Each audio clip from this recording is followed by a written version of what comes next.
Hi friends, இன்றைக்கி பார்த்தீங்கன்னா ஒரு சூப்பரான விளாக் தாங்க பார்க்க போகிறோம். ஸோ பார்க்குறதுக்கு முன்னாடி இப்போ தான் நம்ம சேனலில் ஃபஸ்ட் டைம் பார்க்குறீங்கன்னா மறக்காமல் சப்ஸ்கிரைப் பண்ணி வச்சுக்கோங்க. ஸோ இன்றைக்கி இந்த டேயில் நான் என்னென்ன பண்ணேன் அப்படின்னு தான் காட்ட போகிறேன்.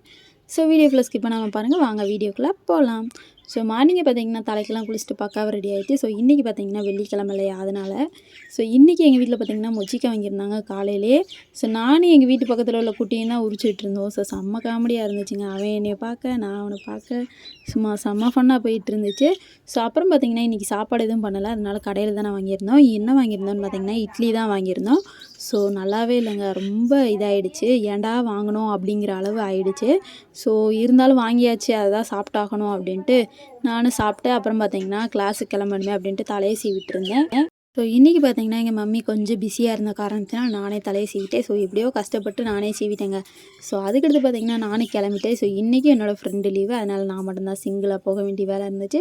ஸோ போயிட்டு அப்புறம் பார்த்திங்கன்னா வெயில் செம்ம வெயிலுங்க. ஸோ தாங்கவே முடியல. இன்றைக்கி ரொம்ப ரொம்ப ரொம்ப வெயில்னே சொல்லலாம், அந்தளவுக்கு இருந்துச்சு. தலையெல்லாம் சரியான வலி வலிச்சிச்சு. இருந்தாலும் அட்ஜஸ்ட் பண்ணிக்கிட்டு நானும் கிளம்பிட்டேன். ஸோ போகிற வழியில் பார்த்திங்கன்னா ஏதாவது திங்ஸ் வாங்கி சாப்பிட்டுட்டே போகலாம் அப்படின்னு சொல்லிட்டு நினச்சோம். ஸோ ஸ்நாக்ஸ் வாங்கலான்னு பார்த்தா இந்த வெயிலுக்கு எங்கேயுமே நிற்க முடியல. ஸோ ஸ்ட்ரைட்டாக போகிற மாதிரி தான் இருந்துச்சு. போய் தச்சுட்டு எல்லா வேலையும் முடிச்சுட்டு அப்புறம் வர வழியில் பார்த்திங்கன்னா சில திங்ஸ்லாம் வாங்கிட்டு வந்திருந்தோம். ஸோ நான் கேட்டது இல்லை, அதனால் பார்த்திங்கன்னா இந்த இது இருக்குதுல்ல, எக் ரோலு, சிக்கன் ரோல் இந்த மாதிரி இருக்குல்ல, ஸோ அந்தலேருந்து ஒன்று வாங்கிட்டு வந்திருந்தேன். ஸோ அப்புறம் பார்த்திங்கன்னா வீட்டுக்கு வந்தது எங்கள் மம்மி சமைக்க ஆரம்பிச்சிட்டாங்க. ஸோ என்னதுன்னு பார்த்திங்கன்னா சாதம், பருப்பு, அப்புறம் பார்த்திங்கன்னா அந்த முச்சிக்காய் இருக்குல்ல, ஸோ அந்த கூட்டு தான் வச்சுருந்தாங்க. ஸோ சைடு கேப்பில் பார்த்திங்கன்னா எங்கள் மம்மி ஒரு வேலை வந்துருச்சுன்னு போயிட்டாங்க. ஸோ நான் தான் மொச்சிக்காவை போட்டு அங்கிட்டு இங்கிட்டு திருப்பி ஒரு வழி ஆக்கிட்டேங்க. ஸோ ஃபைனலாக அதையும் செஞ்சு முடிச்சதுக்கப்புறம் நானும் சாப்பிட போயிட்டேன். ஸோ செம்ம பசி, அதனால் பார்த்திங்கன்னா சாப்பிட்றதுக்கு போயாச்சு. ஸோ அப்புறம் பார்த்திங்கன்னா என்னோடய தம்பிக்கு பார்த்திங்கன்னா ட்ரெஸ் எடுத்துகிட்டு வந்திருந்தோம். ஸோ அவனுக்கு பர்த்டே வந்துகிட்டே இருக்குது, அதனால் பார்த்திங்கன்னா ட்ரெஸ் எடுக்க போனோம் நாங்கள். ஸோ என்னென்ன ட்ரெஸ் எடுத்துருக்கோம் அப்படின்ட்டு நான் இன்னொரு வீடியோவில் காட்டுறேன். ஸோ அப்புறம் பார்த்திங்கன்னா எங்கள் மம்மி பானையை வச்சுக்கிட்டு ஏன் நிற்கிறாங்க அப்படின்னு பார்த்திங்கன்னா அதில் ஓட்டை இருந்துச்சு. ஸோ அதை எப்படி அடைக்கலாம் அப்படின்னு பிளான் போட்டுட்டு இருந்தாங்க. ஸோ ஓட்டை விழுந்துருச்சு. ஸோ அப்புறம் பார்த்திங்கன்னா வர வழியில் பால்கோவா வாங்கிட்டு வந்திருந்தேன். செம்ம டேஸ்ட்டாக இருந்துச்சுங்க. ஸோ இதோட ப்ரைஸ் பார்த்திங்கன்னா 15 ரூபா கிட்ட தான் வந்துச்சு. சூப்பராக இருந்துச்சுங்க.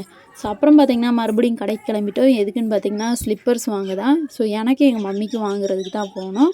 ஆல்ரெடி இருக்குது. ஸோ இது பார்த்திங்கன்னா ரஃப்யூஸ்க்கு போடுற மாதிரி வாங்கணுமே அப்படின்ட்டு போனோம். ஸோ போயிட்டு அப்புறம் பார்த்திங்கன்னா ஜவுளி கடைக்கு போனோம். ஸோ அங்கே எதுக்குன்னு பார்த்திங்கன்னா என்னோடய தம்பியோட ஃப்ரெண்டு இருக்கான்ல, அவன் அக்காவுக்கு வந்து குழந்த பிறந்திருக்கு, அதனால் பார்த்திங்கன்னா ட்ரெஸ் எடுக்கலாம் அப்படின்ட்டு போனோம். ஸோ பேபியா இல்லை பாயா கேர்ளான்னு தெரில, என்னால் ரெண்டுத்துலேயும் ஒவ்வொரு ட்ரெஸ் எடுத்தாச்சு. அதையும் எடுத்து முடிச்சுட்டு வர வழியில் பார்த்திங்கன்னா பூ வாங்க வேண்டிய வேலை இருந்துச்சு, அதையும் வாங்கிட்டு ஸோ என்னென்ன ஸ்லிப்பர் வாங்கணும்னு பார்த்திங்கன்னா வீட்டுக்கு வந்தாச்சு. ஸோ நான் வந்து இந்த காப்பி கலரில் எடுத்திருந்தேன், அம்மா வந்து இந்த ஸ்லிப்பர் எடுத்திருந்தாங்க. ஸோ இது ரஃப்யூஸுக்கு தான். ஸோ அப்புறம் பார்த்திங்கன்னா தம்பிக்கு இந்த ட்ரெஸ்ஸு தான் எடுத்திருந்தான். ஸோ இந்த ட்ரெஸ் எப்படி இருந்துச்சு அப்படின்னு மறக்காமல் கமெண்ட்டில் சொல்லுங்கள். ஸோ அவனுக்கு இதுதான் பிடிச்சிருந்துச்சு. ஸோ எங்களுக்கு இந்த டே இப்படி தான் போச்சு. ஸோ உங்களுக்கு எப்படி போச்சுன்னு சொல்லுங்கள். இந்த வீடியோ உங்களுக்கு பிடிச்சிருக்க நம்பரையும் பிடிச்சிருந்தா மறக்காமல் நம்ம சேனலை சப்ஸ்கிரைப் பண்ணிவிட்டு லைக் அண்ட் ஷேர் கமெண்ட் பண்ணிக்கோங்க. பாய்.